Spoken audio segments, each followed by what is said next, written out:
Arkansas farmers are battling an agriculture nightmare. Tonight, they are known as armyworms. They are small, 1-inch long worms that can wipe out entire fields if not treated in time. Channel 7's Ashley Lunningham has more on the ongoing issue in parts of the state. Ashley.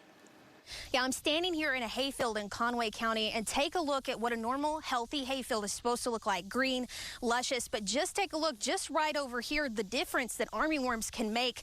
It's brown, it's dead, and all of this right here can happen in just an instant. These tiny worms are what farmers don't want to see in their field, because in an instant, they can turn hayfields from a luscious green to an ugly brown. Serious damage, like this field here. We have a pretty good monitoring program.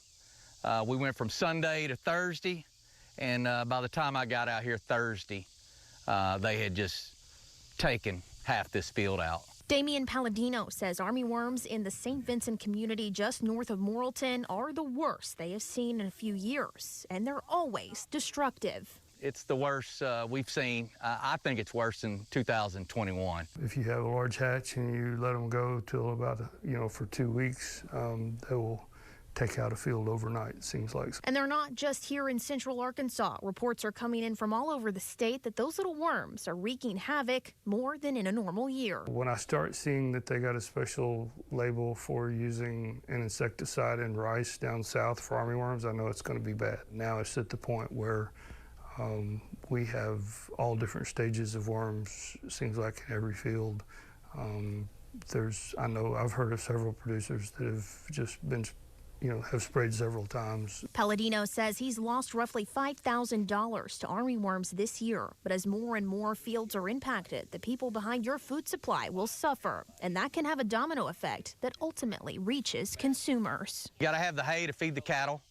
If you're a beef cattle operation, and the hay farmer, he's selling it to the beef cattle operation. And then the row crop farmer, he's selling his rice. Working nonstop to mitigate the risk. Palladino tells me now it's just a race against time to either cut this hay, spray the insecticide to get rid of those armyworms, and save what's left of their livelihood. In Conway County, on your side, I'm Ashley Lunningham. Right, Ashley, thanks so much. And armyworms have been such an issue. The EPA granted an emergency crisis exemption, allowing the state to use a specific pesticide product in rice fields over the last few weeks to control the infestations.